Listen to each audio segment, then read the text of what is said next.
अगर भगवान हर जगह है तो हमें दिखते क्यों नहीं? मानव इतिहास हमेशा करवटें बदलता रहता है और समय जो है आधुनिकता की तरफ जाता है।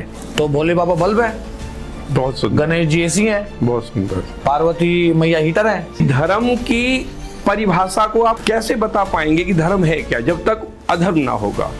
सुख को आप कैसे डिफाइन कर पाएंगे यदि आपको दुख नहीं होगा? भीष्म पितामह तो गंगा के पुत्र थे, वो नहीं बच पाए कर्म के चक्र से। बिल्कुल। आज हम लोग, हम सब जा रहे हैं, गंगा जी नहा के आ रहे हैं और हम सोच रहे हैं कि हमारे स्वयं रावण और कुंभकर्ण भगवान के ही द्वारपाल हैं। उन्हें श्राप दिलाया जाता है, उन्हें राक्षस योनि दी जाती है। आपने बोला भगवान कर्मों का फल देता है, क्या भगवान क्षमा करते हैं? चाहे वो कोई भी हो, गलती का नुकसान हमें, लाभ या हानि हमारी संतानों तक को भुगतनी पड़ती हैं। इतिहास गवाह है इस बात का कि जो वर्तमान में जो भूल होती हैं उनका हमें दंड भुगतना ही पड़ता है। सनातन ने इस बात को कहा है कि जो जन्म बीत गया वो शरीर से आपका नाता था, वो शरीर का नाता अग्नि में जलने के बाद खत्म हो चुका।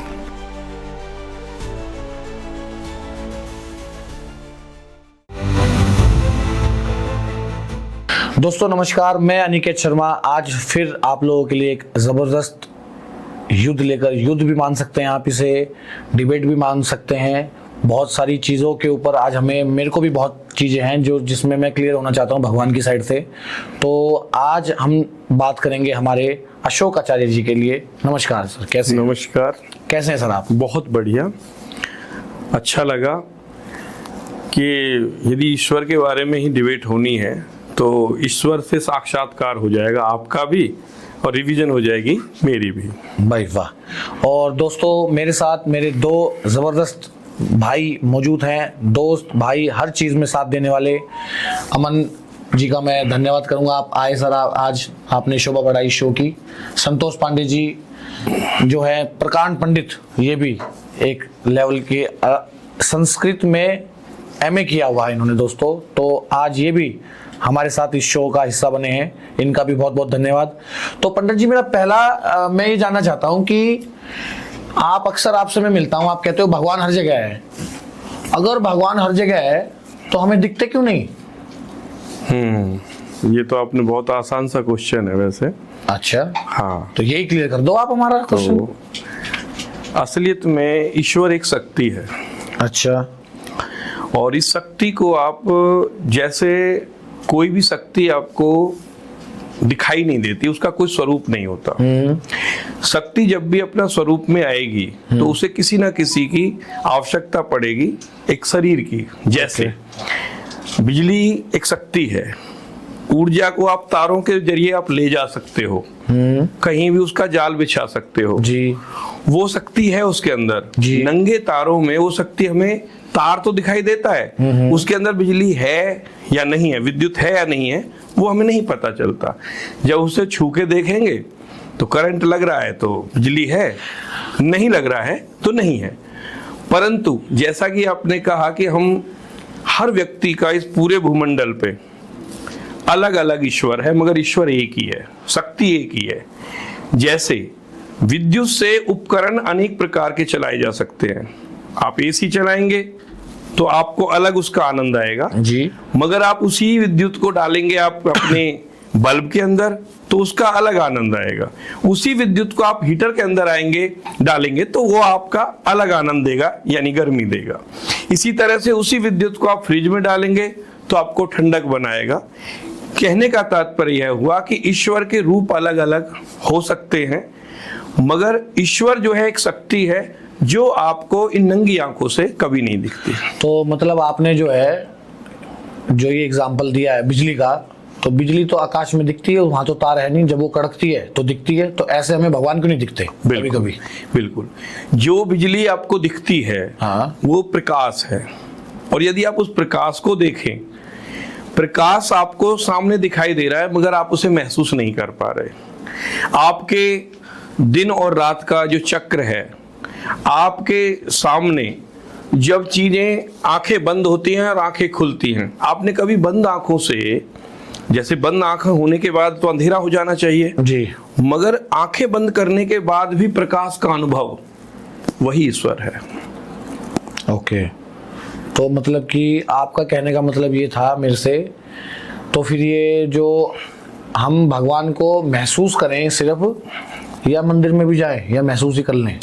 मंदिर में जाने का, अब जैसा आप महसूस करना चाहते हैं। तो जैसे कि आपने कहा कि प्रकाश है, इलेक्ट्रिसिटी है, आज की भाषा में बात करूंगा मैं आपसे, इलेक्ट्रिसिटी है, बिजली है, और उसके रूप है एसी है, बल्ब है, तो इसका मतलब भगवान का कोई भी रूप नहीं है। तो भोले बाबा बल्ब है, बहुत सुंदर, गणेश जी एसी है, बहुत सुंदर। पार्वती मैया हीटर है, ये कहना चाहते हो आप इस एग्जाम्पल दे करके? जब कभी कोई एग्जाम्पल दिया जाता है तो वर्तमान के हिसाब से दिया जाता है जिसे व्यक्ति आसानी से समझ सके। ठीक है। तो ना ही भोले बाबा बल्ब है और ना ही बल्ब भोले बाबा है। ओके। इस शक्ति को जिस तरह से संचालित किया जाता है उसका हमने उदाहरण दिया। बल्ब को आप एक शरीर मान सकते हो, ठीक है। और हर शरीर अपनी एक क्वालिटी रखता है। उसके अंदर कितने गुण हैं, कितनी उसके अंदर क्षमताएं हैं, वो एक शरीर जानता है। जब उसके अंदर आत्मा प्रविष्ट होती है, आत्मा परमात्मा का सूक्ष्म स्वरूप है। बहुत इसे ऐसे भी मान सकते हैं आपकी बहुत सारी आत्माओं का यदि कोई पिंड है तो ईश्वर है। क्यों? क्योंकि सारी आत्माएं ईश्वर से ही निकलती हैं और ईश्वर में ही जाके समा जाती हैं। अब इसे आप ऐसे भी देख सकते हो कि जब हम रावण को देखते हैं, क्योंकि कोई भी समय ऐसा नहीं था, सनातन धर्म के अकॉर्डिंग 4 युग हैं। पहला युग सतयुग, दूसरा युग त्रेता युग, और तीसरा युग द्वापर, और चौथा कलयुग। मगर अधर्म कोई सा ऐसा युग नहीं था जब अधर्म नहीं था, धर्म भी था। क्यों? कि धर्म की परिभाषा को आप कैसे बता पाएंगे कि धर्म है क्या जब तक अधर्म ना होगा। सुख को आप कैसे डिफाइन कर पाएंगे यदि आपको दुख नहीं होगा। तो इसका मतलब आपको ये सारी चीजें देखनी है। अब इन सारी चीजों को दिखाने के हेतु में, क्योंकि आने वाले समय में जैसे युग बदल रहा है वैसे मानव का स्वभाव बदल रहा है। अब स्वभाव जब बदलेगा तो वो नई नई चीजें देखेगा। जो ये आज हम इनोवेशन देख रहे हैं, जैसे विज्ञान बढ़ता चला जा रहा है, आप क्या समझते हैं ये विज्ञान जो था, आज हम जितनी भी भौतिक चीजें देख रहे हैं अपने आसपास सुख सुविधाओं की, इनमें से एक भी सुख सुविधा अब से 100 साल 200 साल पहले नहीं थी। मगर आप अपने ही इतिहास को, छोटे सी समय को उठा के देखें, इन्हीं पिछले 2000 वर्षों में कितने ही युद्ध हुए, कितने ही राजाओं के राज घराने हुए, कितने ही प्रतापी राजा थे जो बड़े बड़े युद्ध करके यहाँ से चले गए। उन्होंने इस अभाव में भी ऐसे ऐसे युद्ध लड़े। विचार करके देखें उन्होंने कैसे कैसे मैनेज किया होगा, जबकि ये सारी सुख सुविधाएं जिनमें आज हम रह रहे हैं वो एक भी नहीं थी। इसका मतलब है कि मानव इतिहास हमेशा करवटें बदलता रहता है और समय जो है आधुनिकता की तरफ जाता है। अब से यदि 100 वर्ष पहले हम बात करें तब भी लोग कई कहते सुने होंगे कि जमाना बदल रहा है तेजी से, तो उनको भी ये लगता था कि जमाना बदल रहा है। और आज का व्यक्ति भी अपने बच्चों से ये कह रहा है कि जमाना बहुत आगे जा रहा है, बेटा संभलो। तो ऐसे ही ईश्वर ने भी जमाने की रफ्तार को देखते हुए, उन्हें पता है कि परिवर्तन संसार का नियम है और परिवर्तन होगा। इस परिवर्तन को न्यूट्रल है ईश्वर, रोकते नहीं है। इस परिवर्तन के साथ ही परिवर्तित होते चले जाते हैं। कैसे परिवर्तित होते चले जाते? ताकि इंसान को वो सारी बातें समझ में आए, प्रॉपर तरीके से आए। स्वयं रावण और कुंभकर्ण भगवान के ही द्वारपाल हैं। उन्हें श्राप दिलाया जाता है, उन्हें राक्षस योनि दी जाती है, ताकि और उन्हें एक इतना महान, इतना बड़ा प्रकांडित ब्राह्मण पंडित भी बनाया जाता है और साथ में उनके अंदर अवगुण भी पैदा किए जाते हैं। साथ में वो धरती वासियों के ऊपर अत्याचार भी कर रहे हैं ताकि उनसे पब्लिक तंग हो। और साथ में यह भी दिखाया जाता है कि बुराई चाहे कितनी ही बड़ी क्यों ना हो जाए, एक आम आदमी सिंपल से एक मानव जीवन में आए राम के द्वारा वो बुराई पराजित भी हो जाती है। इसीलिए जो ये बात है कि हम उदाहरण जब देते हैं तो ज्वलंत उदाहरण हम वर्तमान का ही देते हैं। इसलिए हमने उदाहरण दिया, ना तो भोले बाबा बल्ब है, ना बल्ब भोले बाबा है। भोले बाबा ही हैं, पार्वती मैया ही हैं, गणेश भगवान ही हैं। ये ईश्वर का वो स्वरूप है, जैसे जैसे शक्ति बदली, शक्ति का प्रारूप चेंज हो गया।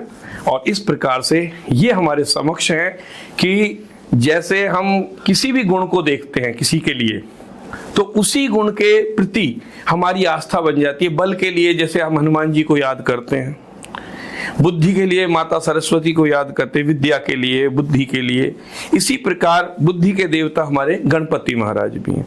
तो हर चीज की एक व्यवस्था बना रखी है कि यदि आप जो चीज चाहेंगे उसके लिए कौन सी कैटेगरी के जो देवता है, देवता इन द सेंस, जैसा मैंने पहले उदाहरण दिया कि शक्ति वही है, मूल शक्ति वही है, मगर उस शक्ति को किस तरीके से पिरोया गया है कि वह शक्ति जब एसी में आए तो ठंडक दे, वही शक्ति जब बल्ब में आए तो प्रकाश दे, वही शक्ति जब हीटर में आए तो गर्मी दे, वही शक्ति फ्रिज में आए तो अपना प्रारूप अलग चेंज कर ले। पंडित जी, मेरा एक प्रश्न भी है और उस प्रश्न में शायद मेरा उत्तर भी मुझे, मतलब मैं ही दे दूं उसका, पर उसको थोड़ा सा आप क्लियर करिएगा। कहते हैं कर्म के चक्र से कोई नहीं बच पाया। आज लोग गंगा जल हाथ में रख के कसमें खाते हैं, ये गंगा स्नान करके आते हैं, करेक्ट है? भीष्म पितामह तो गंगा के पुत्र थे, वो नहीं बच पाए कर्म के चक्र से। बिल्कुल, वो भी नहीं बच पाए कर्म के चक्र से। आज हम लोग, आप, हम सब जा रहे हैं, गंगा जी नहा के आ रहे हैं और हम सोच रहे हैं कि हमारे कर्म फल जो है या हमारे भाग्य में जो भी कांटे हैं वो हमें फूल मिल जाए, बन जाएं, ऐसा। अभी आपने ही जो है खुद ही कहा कि मेरे प्रश्न में ही मेरा उत्तर छुपा हुआ है। और यहाँ इसे हम क्या कह सकते हैं कि हमें कई बार आभास होता है कि यह चीज सच है, मगर हम उसके बिल्कुल करेक्ट होने की उम्मीद से प्रश्न बना लेते हैं उसे कि भाई हमें उसे 100% सच्चाई चाहिए इसमें। आपने महाभारत देखी, हमने महाभारत पढ़ी। अब महाभारत पढ़ने में और महाभारत देखने में अंतर इतना हुआ कि महाभारत जब हमने पढ़ी तो वेद व्यास द्वारा रचित थी। उस महाभारत में हो सकता उतने डायलॉग्स ना हो जो B.R. चोपड़ा ने महाभारत दिखाने में लगाए। क्यों? क्योंकि उनका कारण था कि उन्हें वो थोड़ा सा लोगों के लिए प्रासंगिक बनाना था कि लोग उन्हें और अच्छे से देखें। उसमें एक था कि सीख हम बीते युगों से नए युग का करें स्वागत। आप किसी भी कैरेक्टर से बंधे ना, किसी भी कैरेक्टर से कि ये सही है, ये यही सही है ना। भीष्म पितामह ने अपनी जो प्रतिज्ञा की वो किसके लिए की? पिता के उस व्यसन को पूरा करने के लिए जो उसके अंतर मन में जागृत हो चुका था सत्यवती को देखकर। करेक्ट। क्योंकि उस समय भीष्म पितामह स्वयं शादी के योग्य थे। एक पिता को यह भी ध्यान रखना चाहिए कि तभी हम कहते हैं कि हमारे खुद के विकार उतने बड़े नहीं होते कि हम उसके पे राष्ट्र की आहुति लगा दें। मगर शांतनु के समय में वो हुआ और उन्होंने सत्यवती को प्राथमिकता दी। मगर जब उन्हें लगा कि किसी का हक जा रहा है तो उन्होंने उस चीज को समाप्त कर दिया, मगर पूरी तरह से समाप्त नहीं कर पाए। यानी उनके चेहरे पे ये प्रतीत हो रहा था कि किसी ना किसी दुख की छाया पिता के चेहरे पर है। वो भीष्म उसे पहचान गए।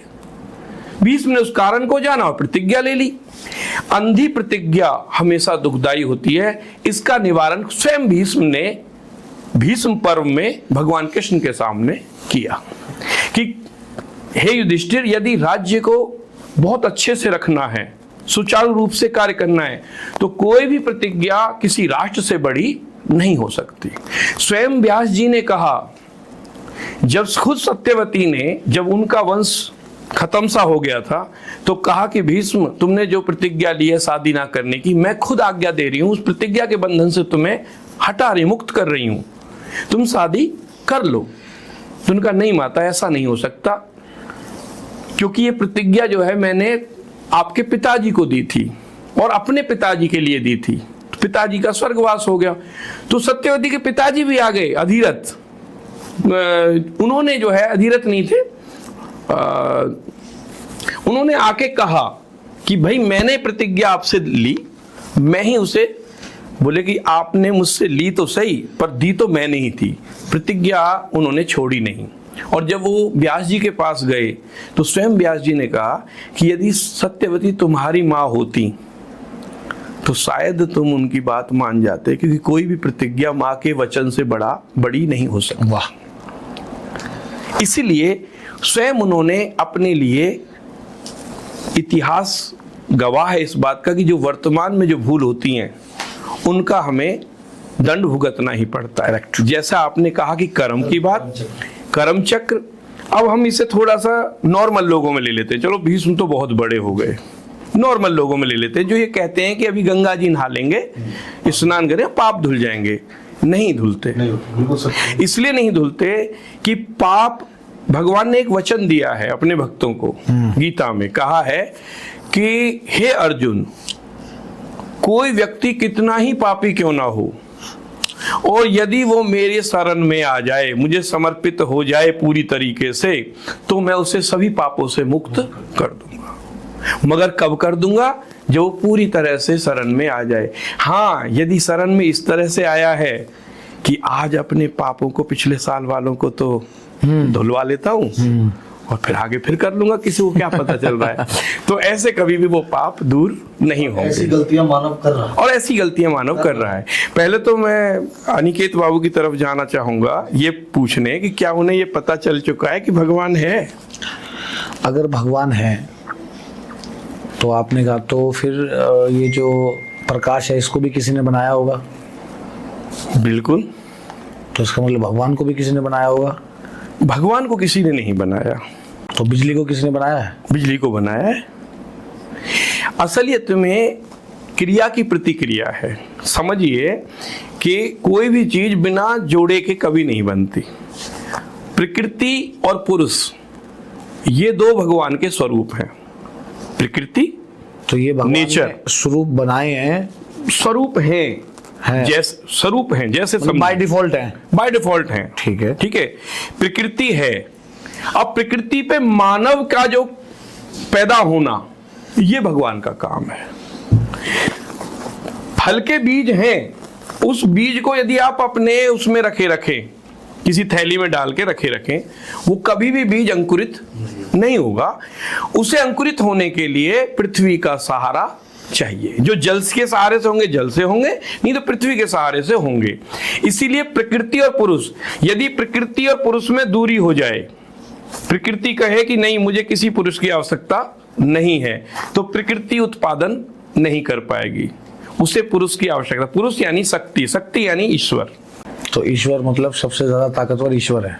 सबसे ताकतवर ईश्वर है, मगर केवल ईश्वर बिना प्रकृति के कुछ नहीं कर सकता। तो जो ये भूकंप आते हैं, इसका मतलब ईश्वर से नाराज हो जाती है प्रकृति, इसलिए भूकंप आते हैं? नहीं, बाढ़ आती है। अब इसमें समझे कि मर रहे हैं, कोरोना आ गया, ये सब आ गया, तो ये इसका मतलब ईश्वर से नाराज हो जाती है क्या प्रकृति? और ईश्वर ने अगर सब कुछ बनाया तो ये प्रकृति नाराज नहीं होनी चाहिए। ये जो कोरोना आया वो ईश्वर की बनाई हुई चीज नहीं थी। चलो भूकंप तो आए होंगे प्रकृति वो की तरफ भूकंप से। भी जो है ईश्वर की बनाई हुई चीज नहीं होती। सुनामी बंदे कैसे बना सकते हैं? सुनामी तो सबसे बड़ा डिजास्टर है। हाँ, जो ये डिजास्टर हैं उसके लिए जितनी भी हद तक है दोषी वही लोग होते हैं जो प्रकृति के साथ लगातार खिलवाड़ करते हैं। अब ये एक दिन में तो होता नहीं है। इंसान बीमार तो एक दिन में पड़ सकता है, मगर बीमार पड़ने की जो प्रक्रिया है, हो सकता है वो 20 साल पुरानी हो, 30 साल पुरानी हो, 40 साल पुरानी, क्योंकि गलतियां जब हम शुरू से करते रहते हैं तो शरीर पे उसका उस समय तो करंट में तो कोई फर्क पड़ता नहीं। वर्तमान में भगवान मना क्यों ना लेते आके? किसको? प्रकृति को, ये सब मत कर। प्रकृति को कहाँ मनाए? शक्ति मैंने अभी क्या बताया, भगवान न्यूट्रल है। भगवान वही काम करेंगे। भगवान ना तो ये देखेंगे कि मुझे ये काम अनिकेत के लिए करना है, आचार्य अशोक पंडित जी के लिए करना है, नहीं, उन्हों को तो सबके लिए करना है। बरसात जब आती है तो वो ये नहीं देखती कि मैं गरीब के झोंपड़े पे पड़ रही हूँ या किसी के महल पे पड़ रही हूँ, वो दोनों पे पड़ रही है। बस फर्क इतना है कि जिसने उस बरसात का रोकने का साधन बना रखा है उसके पास वो पानी आएगा नहीं, झोंपड़ी वाले की झोंपड़ी में से पानी आएगा, क्योंकि बरसात का काम होना है। तो झोपड़ी वाले में पानी आ रहा है और उनके घर में पानी घुस रहा है, वो परेशान है, और वो मेरे ख्याल में भगवान के ही बच्चे हैं, हाँ भगवान के बच्चे हैं ना। तो फिर वो परेशान क्यों है? वो परेशान क्यों है? वो इसलिए परेशान है क्योंकि अभी इसी बात का, कर्म की बात हो रही थी कि जब हम कोई कर्म कर रहे हैं, कर्म के लिए व्यक्ति को स्वतंत्र किया हुआ है ईश्वर ने कि तू स्वतंत्र है। क्यों स्वतंत्र अच्छा कर, नहीं करते? नहीं करेगा तो उनके जैसा, हाथ में था। हाँ जो नहीं करेगा तो जैसा उसका लाभ है या हानि है उसी के हिसाब से मिलेगी। अभी तो मतलब ये पिक्चर चला रखी अभी है भगवान ने? हाँ पिक्चर चला रखी है, पिक्चर चला रखी वो है। डायरेक्टर है? वो डायरेक्टर है, मतलब उन्हें मजा आ रहा है पिक्चर बनाने में? बिल्कुल। आप किस फील्ड में काम करते हैं? रियल एस्टेट पे। रियल एस्टेट में, रियल एस्टेट में काम कर रहे हैं, और यदि कोई व्यक्ति आपके पास किसी प्रकार का कोई इन्वेस्टमेंट करता है प्लॉट के लिए, तो इन्वेस्टमेंट करेगा तभी उसको लाभ या हानि होगी, नहीं करेगा तो उसे लाभ भी नहीं होगा, हानि भी नहीं होगी। तो ये करने के ऊपर ही है। मैंने उदाहरण सिर्फ आपका इसलिए दिया कि आप उस फील्ड में हैं, अदरवाइज सिंपल सा हो कि भाई जो व्यक्ति अपने, क्योंकि इंसान को अपने इंतजाम स्वयं करने हैं। यदि ये बात कही गई है कि हुई है वही जो राम रचि राखा, उसमें तब कही है एक केवल एक संतोष देने के लिए कि ए व्यक्ति, जब तू सब चीजें से थक हार जाए और तेरे जीवन पे बनाए, जीवन अनमोल है, वहां आप ये विचार जरूर कर सकते हो कि जब भगवान के जीवन में भी कठिनाइयां आई हैं तो हम कौन चीज हैं, हम भी नॉर्मल व्यक्ति हैं। ऐसा बिल्कुल नहीं है, क्योंकि भगवान ने अर्जुन से जब कहा था कि तू युद्ध कर, तो अर्जुन एक दिन ऐसे ही बोल गया कि मैं तो आज इतने उसमें हूं, आपने कह दिया मैं एक ही दिन में युद्ध को खत्म कर दूंगा। तो भगवान बोलेगा अर्जुन, परिणाम तो तेरे हाथ में है ही नहीं, शायद तूने मेरी बात अच्छे से सुनी नहीं। कर्म करना हाथ है। अब यदि कोई व्यक्ति दूसरे को देख के ये सोचे कि मैं भी वैसा ही कर्म करूंगा तो रिजल्ट उतना ही मिले, ये भी संभव नहीं है, क्योंकि कर्म करना कई चीजों का जोड़ होता है। उसमें समय भी देखना पड़ता है, उसमें उस समय की वर्तमान परिस्थिति भी देखनी पड़ती है कि वो कर्म कब किया गया था। पता चला कि जब चीजें निकल चुकी हैं तब कर्म करने, जैसे आंधी आई, किसी ने आंधी से पहले अपना इंतजाम कर रखा था, कर्म किया। मगर कोई व्यक्ति कह रहा कि जिसने जैसे इंतजाम किया था तो मैं भी ऐसा इंतजाम करूंगा, मगर आंधी के बाद करेगा वो, तो उसका अगली आंधी से तो कोई ना कोई लाभ मिल सकता है, मगर उस आंधी से जो वर्तमान में आई हुई थी उसका कोई लाभ उससे नहीं मिलेगा। मंदिर में मूर्तियां होती हैं तो पत्थर की बनाई जाती हैं वो? जी है, टाइम लगता है, पत्थर की बना के उनकी स्थापना की जाती है। तो स्थापना करते टाइम और बाद में जो लोग प्रेयर करने जाते हैं तो मूर्ति पत्थर की हमारी बात सुनती है या कोई और सुनता है?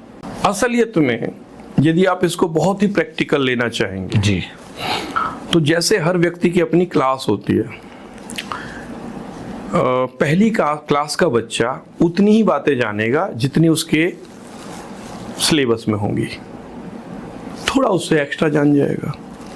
और 10वीं कक्षा का बच्चा अपने सिलेबस की बात जानेगा और ग्रेजुएशन वाला अपनी सिलेबस की बात जानेगा। तो सिलेबस वाइज ईश्वर ने मंदिरों और मूर्तियों से की और इशारा किया कि जब आप मंदिर जाना प्रारंभ करते हैं तो मूर्ति से आपको प्रथम लेवल के सिलेबस का ज्ञान होता है कि वो सामने ईश्वर है और मैं उसका भक्त हूं। मगर यदि आप और हाई लेवल में चले जाएंगे तो अब आपको जितनी भी आवाजें आएंगी आपके हृदय से आएंगी। हृदय के अंदर वायु तत्व होता है, आकाश तत्व, मैं अपनी बात को दोबारा कहूंगा, आकाश तत्व हृदय के अंदर होता है। और आकाश तत्व, जब कभी हम कहते हैं कि आकाशवाणी हुई, तो आकाशवाणी हुई यानी हृदय से आवाज आई। और जब हृदय से आवाज आती है, कोई कितना ही बुरा व्यक्ति क्यों ना हो, उसका हृदय भी बता देता है कि ये चीज सही है और ये चीज सही नहीं है।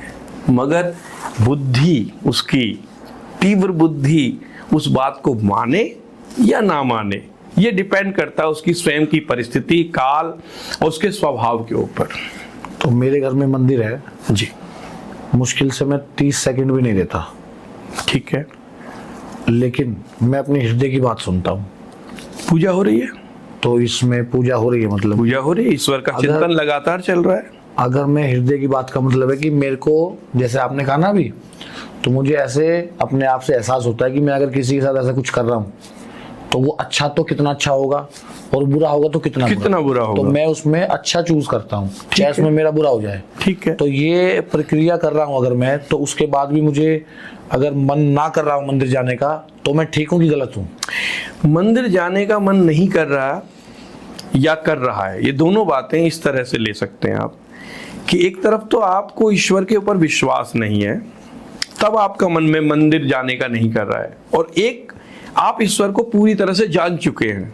नहीं, हमें विश्वास है, पूरी तरह से ईश्वर को जान चुके हैं, लेकिन मैं जाता नहीं हूँ। आप ईश्वर को मान रहे हैं कि एक ईश्वर तत्व है और जो मेरे साथ कहीं भी मिल सकता है, आपके हाँ, अंदर भी मिल सकता है, हाँ, इनके अंदर भी मिल सकता है, इनके अंदर भी मिल सकता है। अगर मैंने आपको प्रसन्न कर लिया तो मैं मंदिर क्यों जाऊं? ये मेरा होता है अंदर का। जिस दिन आपने तुझ में ओम, मुझ में ओम, सब में ओम समाया है, यह मान लिया कि अहम ब्रह्मास्मि वयम ब्रह्मास्मि, यानी हम सब में भी ब्रह्म है, तो उस दिन आप ईश्वर को जान गए। इसमें पंडित जी एक प्रश्न और है मेरा जी। अब जैसे भाई जी ने अपना एक प्रश्न किया कि मैं आपको भी खुश कर रहा हूँ, आपको भी खुश कर रहा हूँ। खुश का मतलब कि मैं अपनी तरफ से आपको कोई पीड़ा नहीं दे रहा। ठीक है। पीड़ा ना देना भी ये भी एक पुण्य का काम, दुआएं ले रहा हूँ। दुआएं ले रहा हूँ। तो काफी लोग कहते हैं, अब जैसे मेरा एक थोड़ा सा नियम है, मैं बाबा श्याम जी को बहुत मानता हूँ और उनकी शरण में ही हूँ, उनका सेवक हूँ। तो अब काफी लोग कहते हैं यार मंदिर जाना इतना जरूरी नहीं है, वो तो यहाँ है। मैंने कहा हाँ बिल्कुल यहाँ तो है, अब मेरे भी आपके भी सबके हैं, जैसे भाई ने बोला आपके दिल में भी, मेरे दिल में भी, इनके दिल में, सबके दिल में। पर कहते हैं हवाएं तो चारों तरफ है, अभी भी हम इस जगह बैठे हैं, हवा तो है यहाँ पे, पर जब एक गाड़ी का जब टायर पंचर हो जाता है तो क्या वो हवा उसमें नहीं डल सकती? वो उसके लिए उसको एक निश्चित जगह जाना पड़ेगा, छेद को बंद करना पड़ेगा, उसके लिए उसको एक निश्चित जगह जाना पड़ेगा, जगह बनानी पड़ेगी। तो ऐसे ही मेरा जो मानना है कि ठीक है, ईश्वर हमारे हृदय में है, हमारे माँ बाप भी हमारे भगवान हैं, घरों में भी सबने देवता स्थापित कर रखे हैं। मैं श्याम बाबा को मानता हूँ, भैया बजरंग बली को, भैया माता जी को, तो सब ने अपने अपने भगवान एक तरीके से स्थापित कर, है सब एक पर स्थापित कर रखा है। तो मेरे कहने का मतलब यह है कि अगर जब वो हवा के लिए एक निश्चित जगह जा रहा है और मैं मंदिर जा रहा हूँ, तो इसमें क्या गलत है? कुछ गलत नहीं है। अब इसमें बात को समझो कि मंदिर आदमी जाता क्यों है, पहले उस कारण को समझे। किताबें आदमी पढ़ता क्यों है? क्या बिना किताब के ज्ञान नहीं होता? होता है जी। जिन्होंने कभी पढ़ी नहीं है कोई, उन्हें बहुत ज्यादा ज्ञान था, क्योंकि ज्ञान तो सामाजिक होता है। बहुत सारे लोग पीएचडी और एमबीबीएस करे बैठे हैं। हाँ। मैं 10वीं फेल हूँ, लेकिन मैं आज उनसे ज्यादा ज्ञानी हूँ, कमा रहा हूँ पैसे। क्योंकि ज्ञान जो है किताबों का मोहताज नहीं है।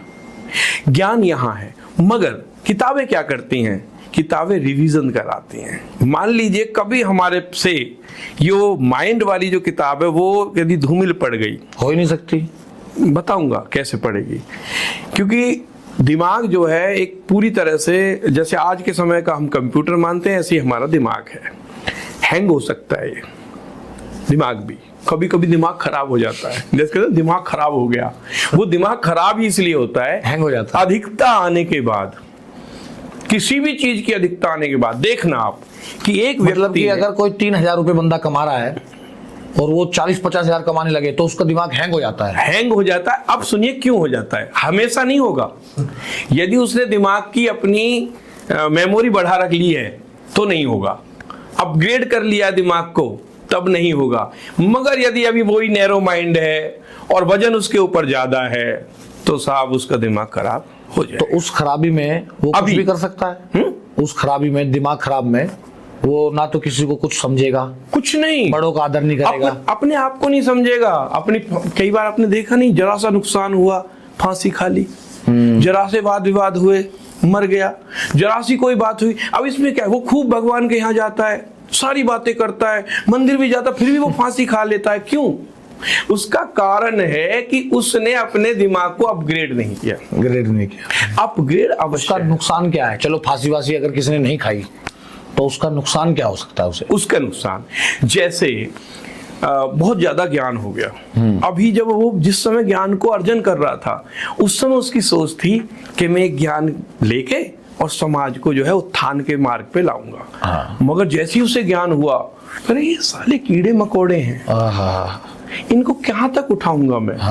जब ईश्वर पे आके ये नहीं संभले तो मैं क्या संभालूंगा, और वो ज्ञान के घमंड में आ गया। मगर यदि उसने अपने आप को धीरे धीरे धीरे धीरे माइंड को भी अपग्रेड किया है, तो वो फिर अब क्या विचार करेगा कि जैसे मैंने अपने आप को अपग्रेड किया है, वैसे ही मेरे साथ ये भी अपग्रेड हो सकते हैं, क्योंकि मैं भी तो ऐसा ही था। ऐसे ही धनवान व्यक्ति, कुछ धनवान व्यक्ति जो होते हैं, वो धन को जब अर्जन करते हैं तो समाज कल्याण के कार्य भी साथ साथ करते हैं, ताकि उनको उसका अहम हो ना जाए।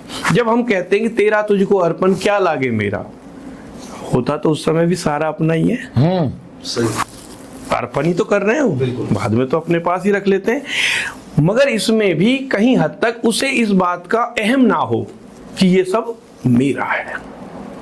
इसलिए जैसे ही जो मंदिर जाने की जो प्रिय, मंदिर क्यों जाता है, ताकि उसे अहम ना हो, बार बार रिवाइज होता रहे कि मैं केवल एक, यदि हम, पर मैं तो अपने मन से ही रिवाइज कर लेता हूँ, मैं मंदिर तब भी नहीं जाता। हाँ, तो मन से रिवाइज करने जरूरत नहीं है ना, मन ही को मंदिर बना लिया ना। यदि हमने अपने, यदि यही भाव अहम से है कि नहीं जाऊंगा मंदिर, नहीं अहम नहीं है, बस फिर क्या दिक्कत है। मुझे ऐसा लगता है कि अगर मैं यहाँ से आंख बंद करूंगा, यदि किसी परमात्मा की मूर्ति देख लूंगा और उसे नमस्कार कर दूंगा तो मेरा मंदिर हो गया। यदि हमने ये माना कि मेरा मंदिर मेरे हृदय में है, तो क्या हमने मंदिर तो गए हैं ना, हाँ। रोजाना जा रहे हैं, जो जा रहे हैं, क्योंकि हम हृदय के अंदर जाके विजिट करके आ रहे हैं, विजिट करके आ रहे हैं, करेक्ट। इसका मतलब मंदिर जा रहे हैं।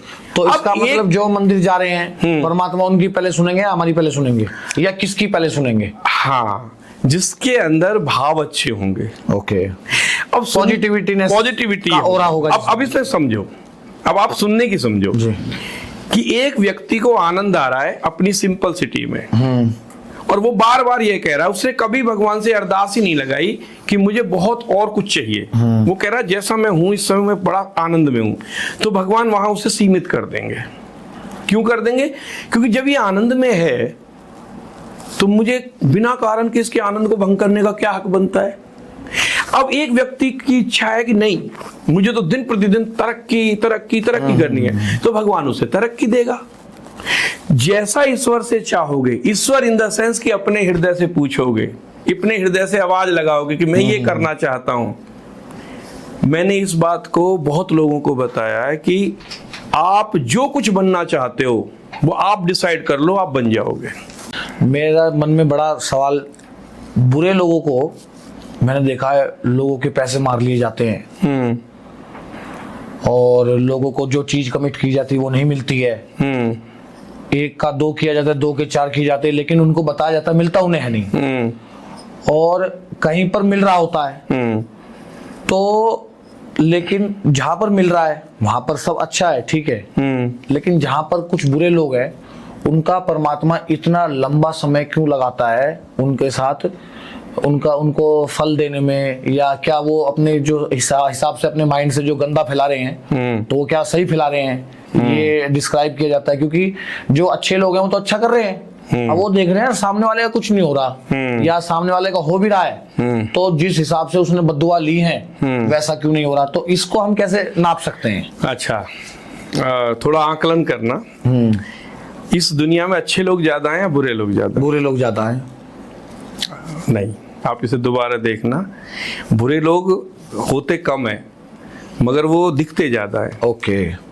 आप उठा के देखिएगा कि एक आदि ऐसे केस सुने होंगे कि एक स्त्री ने अपने पति को मार दिया, मगर करवा चौथ का व्रत अपने पति की लंबी उम्र के लिए बहुत आयत में स्त्रियां रखती हैं। जिसका मतलब एक बुराई हुई, अच्छाई बहुत है, मगर हमारी आंखें अच्छाई की तरफ जाती नहीं है। ऐसे ही जो दानव थे, दानवों की संख्या ज्यादा होती है, शरीफों की संख्या ज्यादा होती है? शरीफों की ज्यादा होती है। शरीफों की ज्यादा होती है, क्योंकि एक दानव से शरीफ आदमी 10 डर जाते हैं। ओके। अब एक दानव ने अपना रूप बदल लिया, दानव तो पहले भी थे ना, वो दानव ने रूप बदल लिया और वो अब इन्वेस्टमेंट करा रहा है लोगों से। या जैसा आपकी भाषा में हम कहें कि वो प्लॉट खरीद रहा है, प्लॉट कुछ भी करवा रहा है, प्लॉट खरीदवा रहा है, कुछ भी करवा रहा और है, वो एक प्लॉट को 2 बार 3 बार बेच रहा है, प्रलोभन दे के उन्हें ले रहा है। उसका मोटिव क्या है? दानव का मोटिव, दानव का मोटिव होता है कि मेरे पास उस समय था कि किसी ये भी जो आदमी आपने को, ये जो शब्द यूज किया है ये मेरे दिल को छू गया है। हाँ, दानव है वो। हाँ ठीक है। तो वो दानव है, पहले भी दानव थे। अब दानवों का बीज नाश तो नहीं हो सकता ना। हाँ। वो दानव तो रूप ही तो चेंज करेंगे। Correct correct. जयचंद मरा था एक, तो क्या जयचंद पैदा नहीं होंगे? होंगे। हमारे घरों में आसपास आपको बहुत सारे जयचंद दिखाई देंगे, है ना। तो इस तरह के जो लोग हैं जो अमर्यादित तरीके से अपने ही राजवंश की, अपने ही वंश की, अपने ही राष्ट्र के लोगों की, अपने ही मित्रों की, अपने ही रिश्तेदारों की, गरीबों की, अपने ही, मेरे ही भाई हैं वो गरीब, उन लोगों की दौलत का नाश करने में जरा सी देर नहीं लगाते। मगर उन्हें ये ध्यान नहीं रहता कि दानव कितना ही, चाहे वो बकासुर हो, अघासुर हो, कोई भी सुर हो, कैसा भी असुर हो, उसका अंत निश्चित है। किसी भी दानव को फलते फूलते आपने थोड़े समय के लिए तो देखा होगा, बस फर्क सिर्फ इतना है कि हम उसके अंत की पिक्चर का इंतजार नहीं कर पाते। सब्र करना पड़ेगा। हाँ। और अब ईश्वर की बात आए कि ईश्वर उन्हें उस समय दंड क्यों नहीं देता? पाप का जो घड़ा है, इसे भी बहुत लोगों ने मजाक में ले लिया कि ये घड़ा कैसा होता है, कब बढ़ता है, भर ही नहीं रहा है, उठता है, 10 साल हो गए, लोगों ने मजाक में, 15 साल हो गए, अभी जब हमारी बात शुरू हुई थी अनिकेत, तो हमने बात शुरू की थी कि ईश्वर कार्टून में, आपको पता है कि लोगों ने जो ये कार्टून में ईश्वर को दिखाया, उनकी सोच क्या थी कि बच्चे तक को ईश्वर के बारे में पता चले, क्योंकि बच्चों का इंटरेस्ट कार्टून में होता है। ओके। जैसे अभी आप वर्तमान में देख रहे होंगे कि चॉकलेट फ्लेवर डाल दिया किसी भी चीज में, तो बच्चे ने वो चीज खा ली, चॉकलेट का फ्लेवर डाल दिया, क्योंकि फ्लेवर डाल दिया था उसमें। तो ऐसे ही कार्टून का फ्लेवर डाल दिया हमारे भगवान जी के कर दिया उसे इतिहास में। तो इतिहास को लोग फिर चाहे कार्टून की भावना से पढ़े। आप कभी देखना कार्टून, मैं एक दिन बच्चों के साथ बैठ गया, देखता हूँ जी, मैंने कहा आज तुम्हारे कार्टूनों को ही देखेंगे हम। हाँ, तो हम जब कार्टून देखने लगे तो हमें इतना आनंद आया, कार्टून का हुआ स्टिंग ऑपरेशन। हाँ, तो हमें लगा कि यार ये जो असली जिंदगी है उनसे तो बहुत अच्छे हैं। ये कार्टून होके भी, ये जोकर होके भी किसी का बुरा नहीं कर रहे, लोगों को अच्छी शिक्षा दे रहे हैं, और हम लोग इंसान होके भी इन कार्टूनों से भी बदतर हो रहे हैं। वाह, बहुत बढ़िया। इसलिए आवश्यक है कि हमें धैर्य रखना पड़ेगा। और निश्चित है यदि उन्होंने कोई ना कोई अच्छा कार्य पहले किया हुआ है, उनके पुण्य पहले से रिजर्व हैं, तो पहले उनका खाता कम होगा। ये जो खाते की बात आती है वो तभी है कि यदि आपके हमारे पूर्वज कोई रकम छोड़ के चले गए हमारे खातों में, हम कितनी ही बुराई करें, एक दिन में तो रकम खत्म नहीं हो जाएगी? नहीं होगी जी। बताओ, अब ये देखना पड़ेगा कि हमारे खाते में रकम कितनी है, तो जितनी रकम है उसी हिसाब से हमारी वो रकम खत्म होगी। उस खत्म होते होते तब हमें उस जो हमने बुरे करे हैं उनका भी हमें बुराई का वो नुकसान हमें भुगतना पड़ेगा। अच्छा, कई बार सोचते हैं कि पूरे जीवन तो उसने आनंद ले लिया, बुढ़ापे में क्या, बुढ़ापे में मिल गया, शरीफ भी तो मरेगा। हाँ, ऐसा सोचते हैं। आपने पूछा नहीं, मैं खुद ही बता रहा हूँ। नहीं सोचते हैं जी, बिल्कुल सोचते हैं। मगर आप बताएं कि एक शरीफ आदमी या एक दानव प्रवृत्ति का आदमी या कोई भी व्यक्ति पैसा इकट्ठा किस लिए करता है? विरासत के लिए, ताकि ये पैसा, ये धन, ये दौलत मेरे बाद मेरी पीढ़ियों के काम आए। जी। पीढ़ियां ही नहीं रहेंगी तो किसके काम आएगा? क्योंकि दानवों की जो पीढ़ियां है ना, ज्यादा लंबी नहीं चली। इतिहास उठा के देख लो, किसी भी दानव पीछे। हमने एक क्वेश्चन किया था कभी पिताजी से, कलयुग का हो। हाँ, हमने पिताजी से और दादाजी दोनों ही बैठे हुए थे, उनसे क्वेश्चन किया कि क्योंकि वो बार बार ये कहते थे कि दबंगई जो बुरे व्यक्ति हैं उनके किले के किले खत्म हो जाते हैं, और एक सज्जन व्यक्ति का छोटी सी पूंजी भी बर्बाद नहीं होती, उनकी जो है पीढ़ियां आगे तक बढ़ती हैं। इसका साइंटिफिक रीजन भी है। क्यों ऐसा क्यों होता है? क्योंकि जो एक नॉर्मल व्यक्ति है वो किसी से भी बैर भाव नहीं रखता। बैर भाव नहीं रखता तो उससे ज्यादा लोगों की दुश्मनी भी नहीं होती तो अपना आनंद से हाथ जोड़ के अपना टाइम काट लेता है। इसलिए लोग उनके बगल से गुजर जाते हैं मगर उन्हें कोई नुकसान नहीं पहुंचाते। मगर एक व्यक्ति ऐसा है कि जो नित्य प्रति कंट्रोवर्सी में है, दुनिया भर से झगड़े ले रहा है, तो बेशक उस समय तो वो बेशक कितना ही दबंग हो, उस समय हो सकता है उसे कोई नुकसान ना पहुंचा पाए, मगर भविष्य में वो कोई अपने पीढ़ियों को नुकसान ना पहुंचाए, इसको कोई रोक लेगा वो नहीं। जैसे आज कई ऐसे, मैं बात वैसे करना नहीं चाह रहा था मगर फिर भी बोल देता हूं, आज ऐसे कई राजनीतिक दल हैं जिनके पुरखों ने वो राजनीति की सत्ता जमाई, आज वो हाशिए पे हैं, खत्म सिंह हो गए हैं। क्यों? डालो सोना निकलेगा। क्यों? क्योंकि कारण ये था कि जैसी उनकी सोच थी उनके पूर्वजों की, वैसी आज उनकी सोच नहीं रही, या उनके किए हुए पापों को ये भुगत रहे हैं, उनकी संतानें भुगतेंगी। और ये केवल किसी एक पक्ष की बात नहीं है, चाहे वो कोई भी हो, गलती का नुकसान हमें, लाभ या हानि हमारी संतानों तक को भुगतनी पड़ती हैं।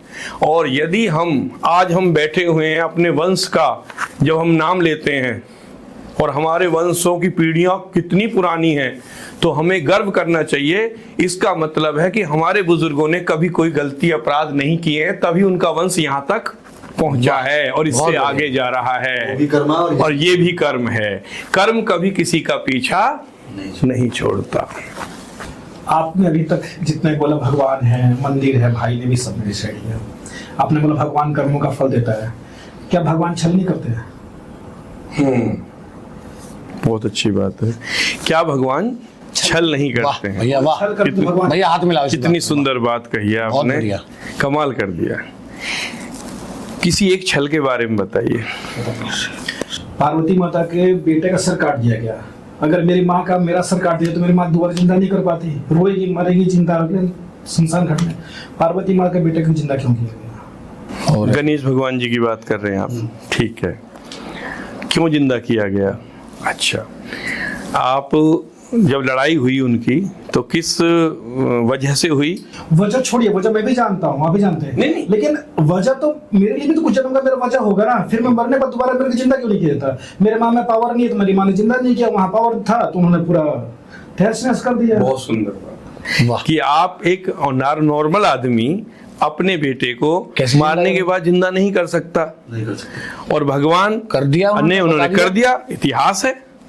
तो नॉर्मल में नॉर्मल में और भगवान में, सर्वसमर्थ में और असमर्थ में, हम तो असमर्थ लोग हैं ना, सर्वसमर्थ व्यक्ति में और असमर्थ में तो ये तो फर्क होना भी चाहिए।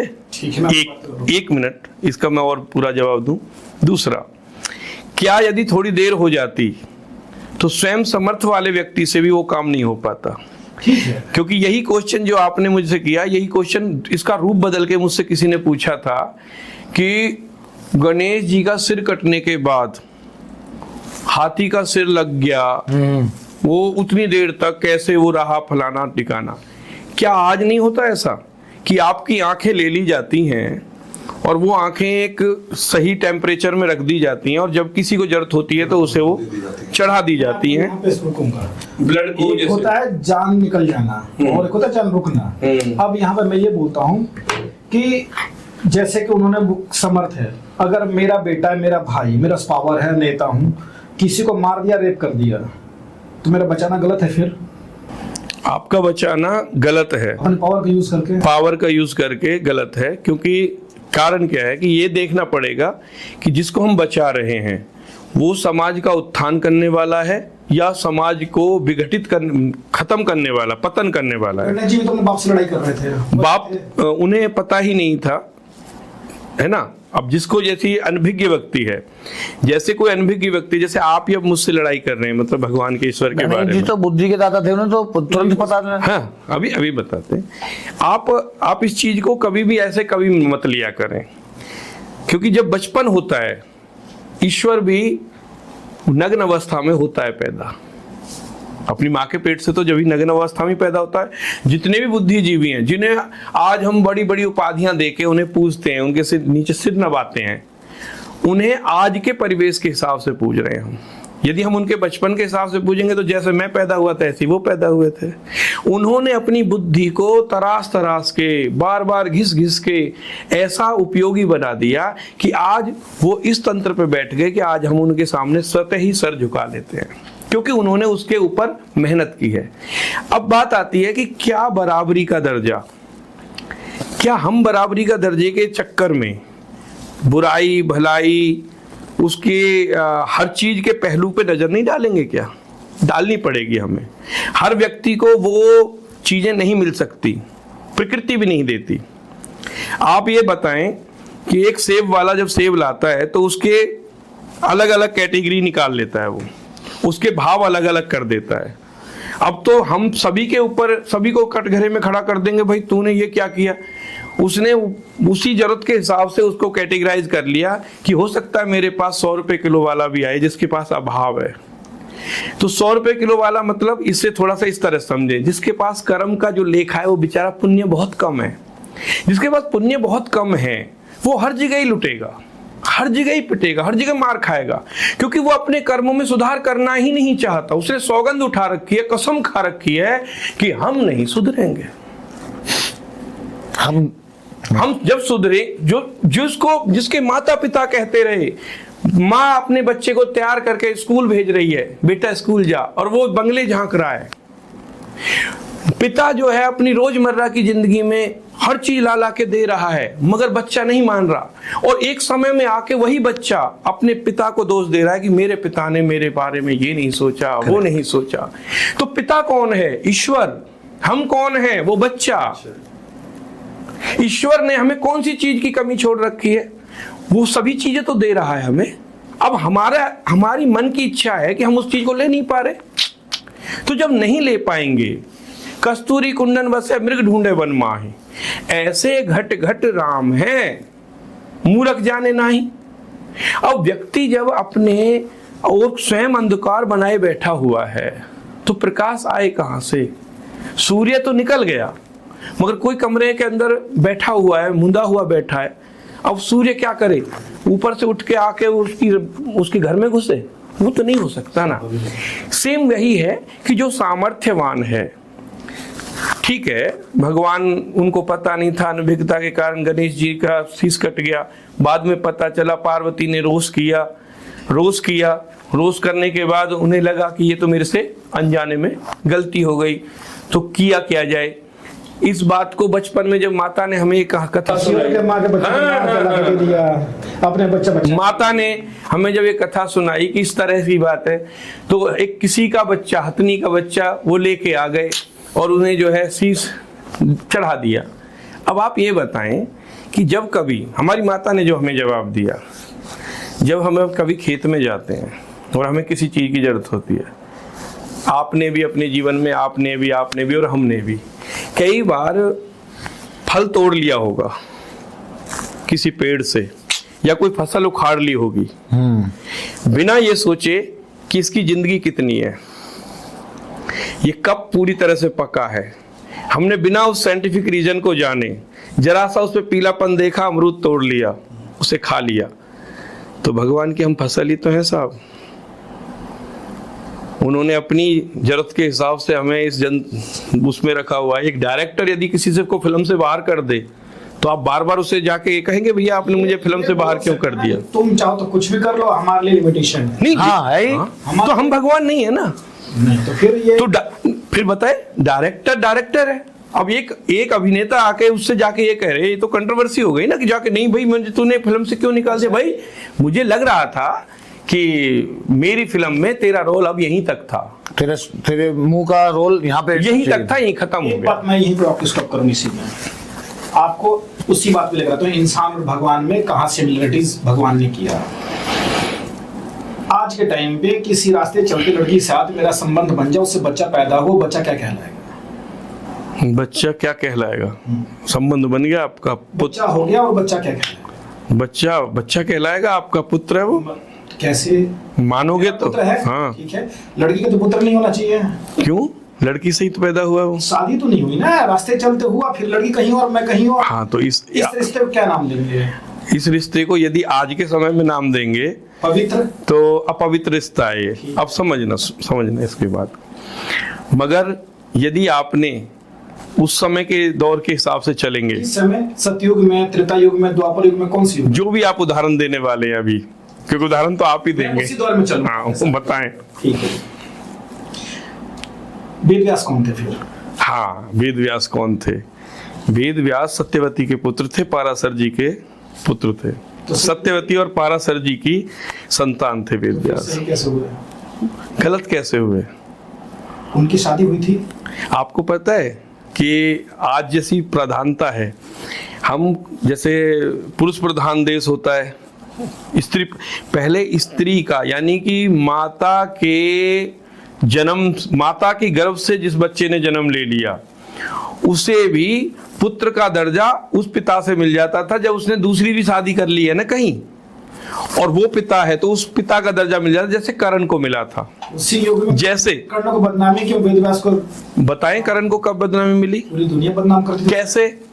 सुत पुत्र है, उसी टाइम लोग करते थे। हाँ। और वेद व्यास को उनके अपने ही दादा का पूजा करते थे, परदादा को। अभी और उनका वही लड़ाई करने से क्यों? आपको एक चीज का तो ज्ञान होगा कि जब इस संसार से जो आदमी विरक्त हो जाता है तो वो उसकी कोई जाति नहीं रह जाती, वो सूत नहीं है, वो कुछ नहीं है, ठीक है। वेद व्यास जी ने क्या किया था? वो विरक्त हो गए थे। वो कहीं किसी जगह में होते, उन्हें कोई उठा के पालता, तब तो वो किसी के पुत्र कहलाते, तभी तो उन्हें कोई ताना देता।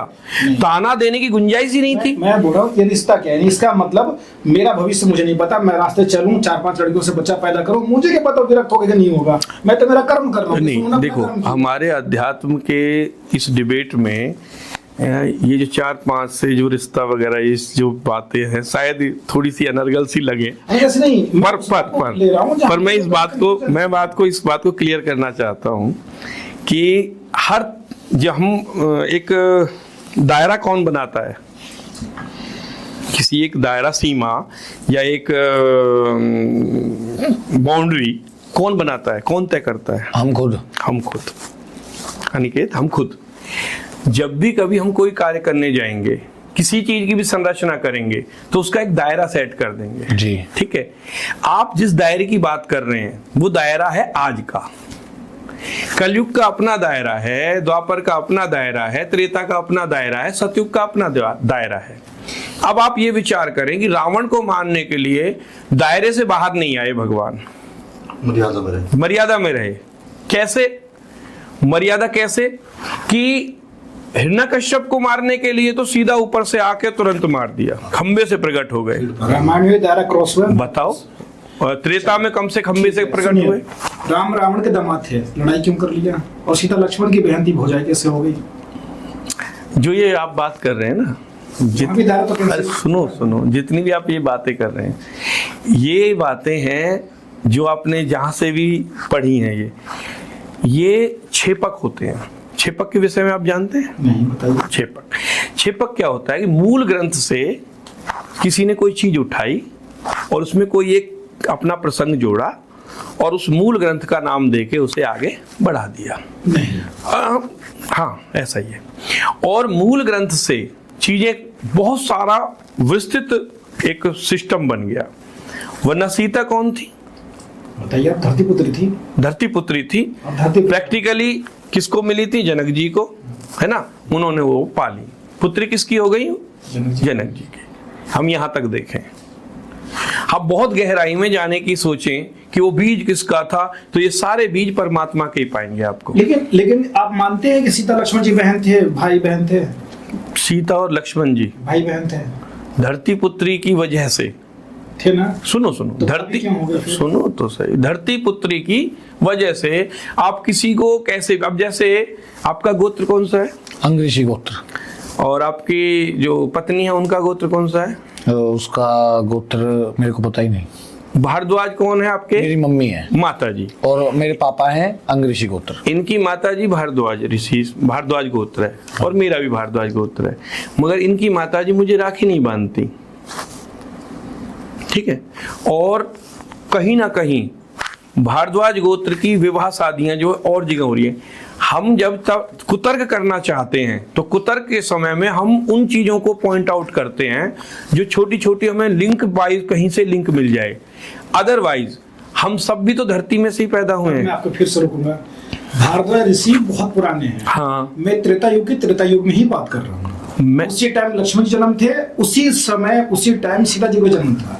अब दोनों मिलते हैं। नहीं। मैं उसकी बात कर रहा हूँ। उस समय का अगर अनिकेत के मम्मी के मैं जन्म लूं और अनिकेत जन्म ले, अनिकेत अमेरिका में रहता हूँ, मैं यहाँ रहता हूँ, हम दोनों भाई भाई तो कहलाएंगे। हाँ। तो बिल्कुल कहलाएंगे, है ना? हाँ। सीता जी भी उसी टाइम थी, लक्ष्मण जी भी उसी टाइम थे। कैसे आप? सीता जी जन्म उस टाइम नहीं हुआ था। हाँ। लक्ष्मण जी जन्म भी उस टाइम तो था। आप तो पिछले जन्म, 7 साल के बड़ा ही होगा। आप तो पिछले जन्म की बात कर रहे हैं। मैं उनकी बात कर रहा हूँ। कनेक्टिविटी आप कहाँ से कर रहे हैं सीता और लक्ष्मण की? लक्ष्मण जी तो ही धरती पुत्र थे, आज धरती के बेटे थे। जब उनका मौत हुआ, कैसे तो कहाँ चले गए? वो कहाँ गए? कैसे धरती पुत्र तो हम सब ही हैं फिर। ना, वो तो एक भारत माता के बेटे हम सब कहलाते हैं। हाँ, हाँ। अलग है। लेकिन मैं उसी युग की बात कर रहा हूँ। आप जिस अच्छा, एक बात मैं बताता हूँ।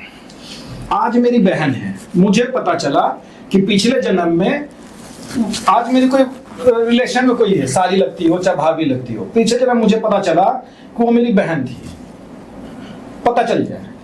अब आप बताओ मैं उसकी किस नजर से देखूंगा? क्या छेड़ूंगा या शादी करूंगा? पिछले जन्म की, यहाँ यही सनातन की खूबी समझे। सनातन ने इस बात को कहा है कि जो जन्म बीत गया वो शरीर से आपका नाता था, वो शरीर का नाता अग्नि में जलने के बाद खत्म हो चुका। ओके। यही बात जब आप भागवत को उठाएंगे तो पुरंजनोपाख्यान है एक। पुरंजनोपाख्यान में काल, जीव, ईश्वर के विषय में पूरी तरह से बताया गया है कि जब जब कोई भी व्यक्ति जन्म लेता है तो किसी ना किसी अंश के रूप में लेता है। हम सब किसी ना किसी अंश के रूप में हैं। हो सकता है हमें नहीं ज्ञान है, परंतु कितनी बार हम लोग यहाँ आए हैं, मगर क्या हमें सारे जन्मों की याद है? नहीं है। विस्मृति डालना ईश्वर का काम इसलिए भी है कि पिछले जन्म के हो सकता है हम भिखारी हों, हो सकता है हम राजा महाराजा हों, दोनों ही कंडीशन में हमें दुख होगा। तो पंडित जी, हमारे संतोष भाई ने आपसे बोला कि राम जी को क्या पता नहीं था कि मैं विष्णु का ही अवतार हूँ। तो इसमें एक चक्र और आता है जो मुझे ज्ञान है और जो मुझे ज्ञात है। जैसा मैंने टीवी में देखा बचपन से लेकर अब तक, और जैसे मुझे पता चला वो मैं आपको बता रहा हूँ जी। जब राम जी का समय काल बताते हैं पूरा होने वाला था, उनकी एक अवधि पूरी होने वाली थी धरती पे, तो बताते हैं काल जी उनसे मिलने आए थे। बिल्कुल ऐसा ही हुआ। काल मिलने आए थे और भगवान राम को ये पता था कि काल मुझसे मिलने आ रहा है और लक्ष्मण को बाहर खड़ा रखना है।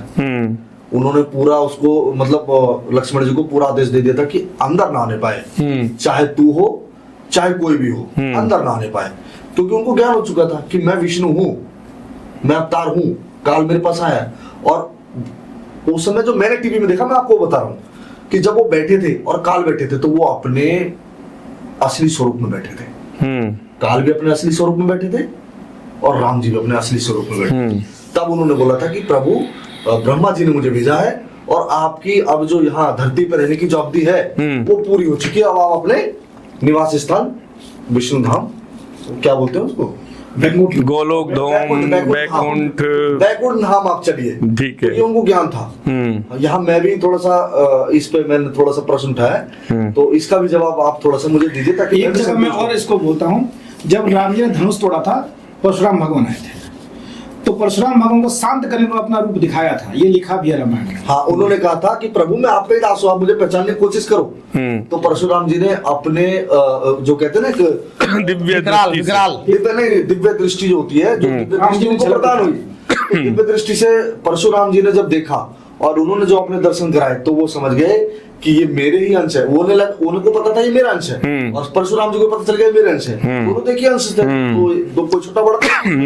तब परशुराम जी को ज्ञान हो गया था कि ये मेरे ही भगवान हैं जो विष्णु का अवतार लेके इस धरती पे अवतरित हुए हैं। बहुत अच्छी बात, बहुत सुंदर। और इसमें एक सवाल और है जो मेरा नहीं, काफी लोगों का ये सवाल रहा है कि जो बाबा श्याम जी जो वीर बर्बरिक जी हैं, कि उनकी जो मतलब उनका जो महाभारत काल में कहते हैं कि उनका नाम है और बहुत से लोग कहते नहीं है, तो इसके बारे में मैं आपसे चर्चा करूंगा। बिल्कुल दोस्तों, ये जितने भी सवाल viewers भी हैं, बहुत जबरदस्त है। जो इन सब चीजों को देख रहे हैं, मैं उनसे स्पेशली ये कहना चाहूंगा कि आपके मन में भी जिस प्रकार की भी जैसी भी इन सब चीजों से लेके या अपने मन की कोई और भी गुत्थी हो, उसे आप सुलझाने के लिए अपना प्रश्न अपने कमेंट बॉक्स में डाल देना। आपको निश्चित रूप से उसका जवाब मिलेगा, क्योंकि समस्या है तो उसका समाधान भी है। तो दोस्तों, मैं बहुत बहुत धन्यवाद देना चाहूँगा हमारे आचार्य अशोक पंडित जी का। उन्होंने आज हमारे स्टूडियो में आकर, हमारे पास आकर हमारे चैनल में 4 चांद लगा दिए और एक बहुत अच्छी ज्ञान गंगा लेकर वो आए थे। और मैं चाहूँगा आप लोग ऐसे ही प्यार बनाए रखें। जय राशिकेत, आई लव यू ऑल। धन्यवाद।